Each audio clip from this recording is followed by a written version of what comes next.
Всю свою супружескую жизнь прожила в домике неподалеку от большого королевского замка на горе. Невестой вошла она в этот дом на берегу реки. Здесь родились и выросли ее дети. Вскоре после того, как она приехала сюда, король Альберт перестроил этот замок, одев его в белый мрамор. Дворец был виден издалека и казался высеченным из огромной мраморной глыбы. Вокруг замка простирались королевские земли, доходившие до самой реки. Соседи считали, что Мегге повезло, потому что ее муж Робби работал садовником в этом замке и исправно приносил домой хорошую зарплату.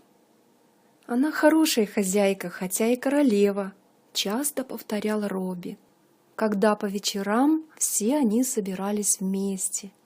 И Мегги, и дети расспрашивали его о королеве Виктории. А когда королевская семья приезжала на некоторое время летом жить в этот замок, рассказам не было конца. Почти всегда они приезжали в одно время, летом, когда горы становились фиолетовыми от вереска и на рябине появлялись ягоды. Тогда по вечерам Робби, Мегги и дети усаживались на веранде, которая освещалась заходящим солнцем, и садовник пересказывал каждую подробность прошедшего дня. Как маленькие принцессы прыгали в саду. Дети сердились, что папа никогда не помнил, какие на них были платья. Как красивые принцессы выезжали на прогулку со своим отцом. Королева Виктория, тогда еще молодая женщина, часто гуляла в своих садах и всегда здоровалась с Робби и расспрашивала о жене и детях. Иногда в замке устраивались торжественные приемы, и тогда Робби рассказывал о роскошных экипажах, об удивительных шляпах с перьями, о прекрасных леди. А когда ему приказывали принести цветы в замок, тогда ему удавалось поговорить с поварами и увидеть, какие готовились блюда.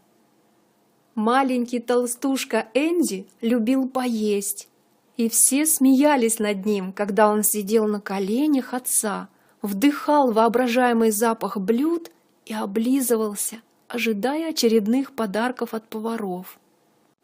Но всему приходит конец.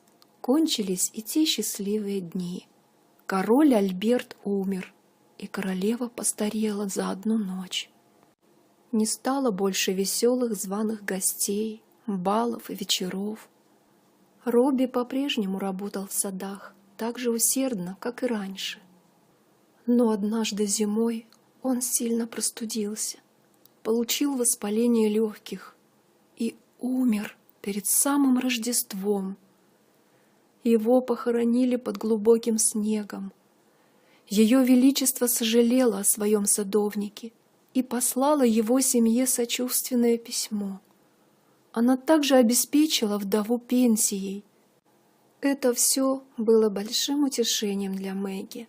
Королева и жена садовника теперь обе были вдовами. Дети Мегги выросли и один за другим оставили родной дом. Они просили мать переехать жить с ними, но она не могла расстаться ни со своим домом, ни с замком, ни с могилой своего мужа. Дети часто навещали ее, но зимой дороги заносило снегом, и Мегги проводила время в одиночестве.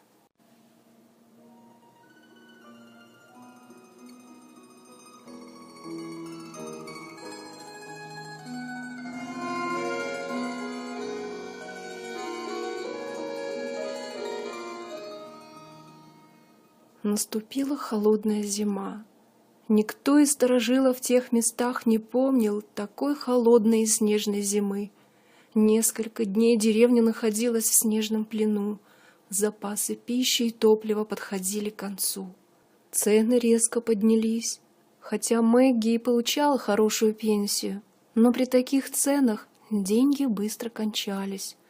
То протекала крыша, и ее надо было починить, то надо было прочистить дорожку от снега, и она платила двойную плату. И вот теперь первый раз в жизни она оказалась в долгах, и она не решалась покупать хлеб в лавке, потому что не могла уплатить свой прежний долг. Бочонок с овсяной крупой был почти пустой, и ларь с мукой тоже. Огонь в камине едва горел, но она не решалась подкладывать уголь. Она чувствовала себя так тоскливо и одиноко. «О, Робби, Робби!» — вздыхала она. «Если бы ты не ушел от меня, я бы не оказалась в таком положении». Стук в дверь заставил ее вздрогнуть. Кто бы это мог быть в такой день? Может, это лавочник пришел требовать, чтобы она уплатила по счетам? Чувство стыда охватило ее. Она не могла встретиться лицом к лицу с уважаемым мистером Макферсоном и сказать ему, что она еще 10 дней не сможет уплатить ему долг. Она не откроет ему дверь. Он постучит и уйдет, и едва ли придет еще раз в такую погоду. Стук повторился, но на этот раз более настойчиво. Как хорошо, что она задернула шторы на окне. Она встала и на цыпочках прошла вглубь дома в кухню. Она не откроет дверь, если не захочет, и никто не заставит ее. Но, стоя около кухонной двери, она почувствовала угрызение совести. А что, если кто-то нуждается в помощи? Немного дальше от нее жила миссис Макфилл, у которой маленькая дочь Дженни была больна. Что, если она стучит, чтобы сказать, что Дженни умерла? А если кто-нибудь в такой день нуждается в укрытии? Стук повторился намного сильнее. Мэгги не выдержала. Она пробежала через гостиную, настежь распахнула дверь и чуть не упала от изумления. На улице перед ее домом стояла карета, и все соседи выглядывали из своих дверей и почтительно кланялись. А на крыльце стоял лакей в королевской ливрее с большой корзиной.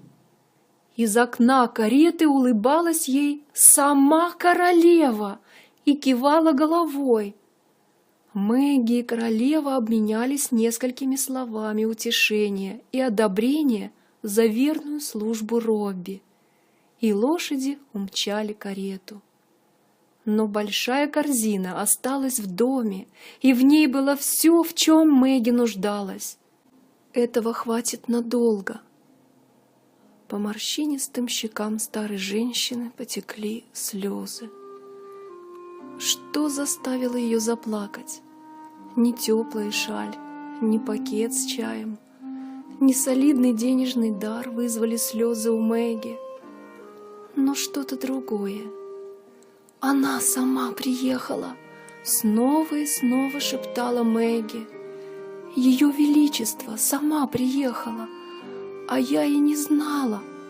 Благодарение Господу, о, благодарение милостивому Господу, что я отворила дверь. Королева остановилась всего на несколько минут у дверей дома Мэгги. Но Дух Святой, которого Иисус обещал послать своим ученикам перед тем, как вознесся на небо, хочет войти в наше сердце и остаться там навсегда. Дух Святой хочет жить в нашем чистом, прощенном сердце.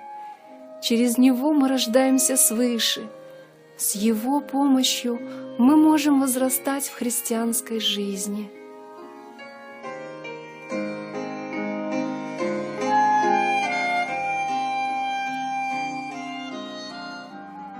В Библии есть такие слова: «И я умолю Отца, и даст вам другого утешителя, да пребудет с вами вовек».